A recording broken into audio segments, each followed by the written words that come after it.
Something about the centrifugal force. Pulls the bubbles from the inside of the can, stops it from exploding.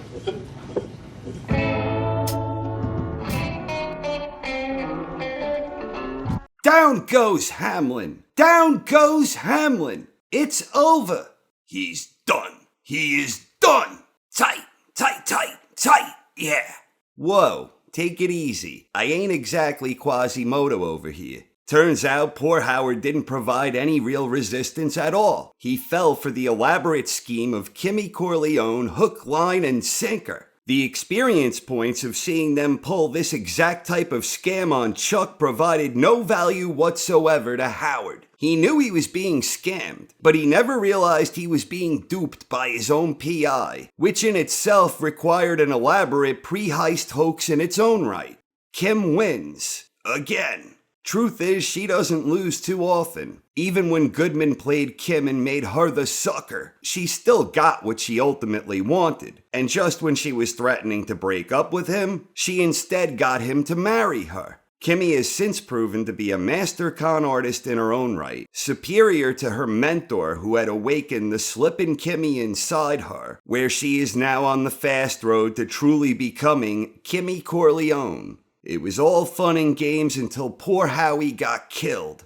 Had Kim kept driving down that road, all of her dreams could have come true. But like Walter White before her, or I guess after her, Kim feels alive when running a hustle. The thrill makes her feel more alive than she would ever otherwise feel. And that's why she turned around. She likes it. She's good at it. Kim and Goodman giggle like a couple of sophomoric idiots as they hear Howard falling victim to their plan. Howard knew he was being played, but he didn't have the foresight to see the trap before him, even though he had seen this type of thing before. On the other hand, Lalo did see the trap before him, and he was able to use that to his advantage. By taking detail off the softer targets following Salamanca's misdirect threat, Lalo was able to waltz right in on Howard, calling out the scumbag scheming couple for the soulless, miserable creatures they are. Lalo waltzed right in there. And even Howie had enough street smarts to quickly realize something serious was going down, and he was unwittingly stuck in the middle.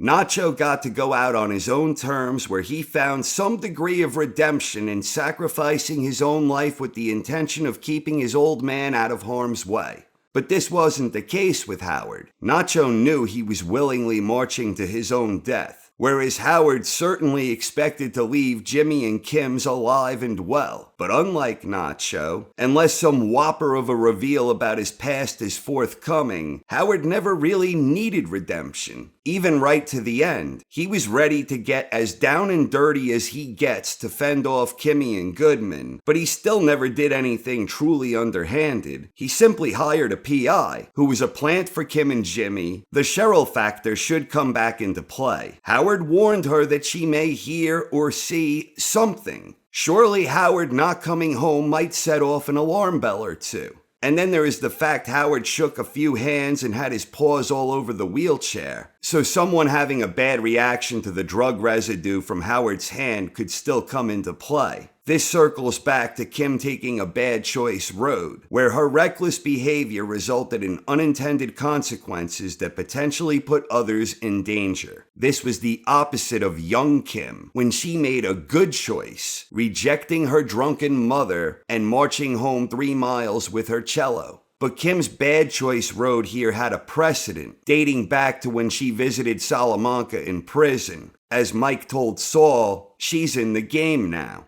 Speaking of Mike, I'm beginning to believe his showdown with Tyrus they've been hinting at is going to play out differently than I once expected, with Mike and his main guys guarding Gus in his decoy house, and Tyrus in charge of overseeing the laundromat. It feels like this will be the playing field, where I suspect Tyrus will fail where Mike ultimately succeeds. I'm now expecting Lalo to get the best of Tyrus, and Mike in turn to ultimately get the best of yet another Salamanca. Lalo is undoubtedly looking to use Kim and Jimmy as pawns in his designs for Fring. And with poor Howard now out of the picture, the two big unknown fates, at least in the prequel timeline, are Lalo and Wexler.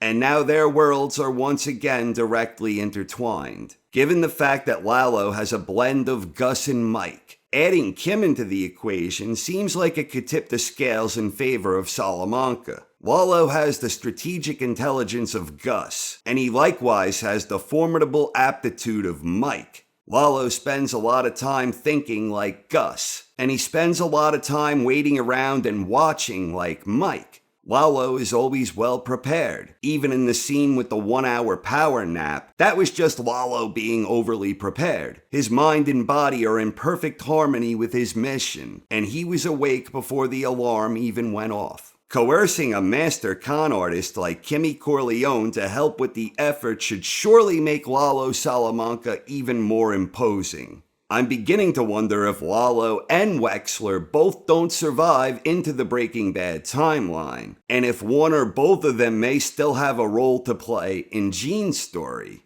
I, for one, was actively rooting for Howard in this one like I was watching a Yankees game. I've been rooting for Howard for a while now, so watching him get bested every step of the way, and quickly realizing his doom was inevitable, as Kimmy and Goodman were giggling like school children, he stayed true to himself. I said earlier that based on everything we know, Howard's character never really needed redemption. I stand by that, and all the same, Howard exuded redeeming qualities throughout his final episode. He showed kindness to a new employee who was terrified of him, and now we know that Chuck always suspected his scumbag kid brother of shaking up his soda cans. Howard tried defending against Kimmy and Goodman the best he could without resorting to any shady, underhanded actions. He ultimately got to the bottom of how he was bested with the planted PI and the drugs, and he knew he had lost. But in the very end, Howard did get a big win. He confronted the scheming duo, and he called them out for being the soulless scumbags they are, and he was ready and willing to persevere. Howard knew he would land on his feet. He knew he'd get past this. And right to the very end, Howard remained classy. He never resorted to any of the many disgusting tactics implemented by Corleone and Goodman. His spirit was never broken. Howard was a born fighter, and he was ready to fight another day. And throughout the show, Howard was always trying to make things right, offering Jimmy a job, trying to make amends with Kim, and trying to make amends in his troubled marriage. Howard didn't deserve to go out how he did, and regardless of this being a completely unintended consequence, the totality of their scheming ways brought this ill fate on poor Howie. But unlike many, if not most, characters in the Breaking Bad universe, Howard stayed true to his core principles. And in fact, he was always trying to evolve and improve in every facet of his life. Always eager and willing to make amends for any mistakes he made along the way. Poor Howard. This was a hell of a way to keep us hanging. I, for one, thoroughly enjoyed the first half of the final season, and I can't wait to watch the second half. Midway through, things have been tight, yeah. Thank you very much for watching, everyone. I hope you enjoyed, and have a wonderful night. I don't know any joke dog or tugboat. So we can end this right now. We ain't leaving without our cash money, honey. Something about the centrifugal force. Pulls the bubbles from the inside of the can, stops it from exploding. I don't want to hurt your feelings. But the truth is, you've never mattered all that much to me. He used to do it. Out of habit. Anytime he opened a can, almost unconsciously. I asked him about it once. Stealing them blind? And he gets to be a lawyer? What a sick joke. I should have stopped him when I had the chance. Just his way of being prepared for anything. Accidental or otherwise. Charles McGill. The M in HHM. You can get so caught up in the idea of winning that you forget to listen to your heart.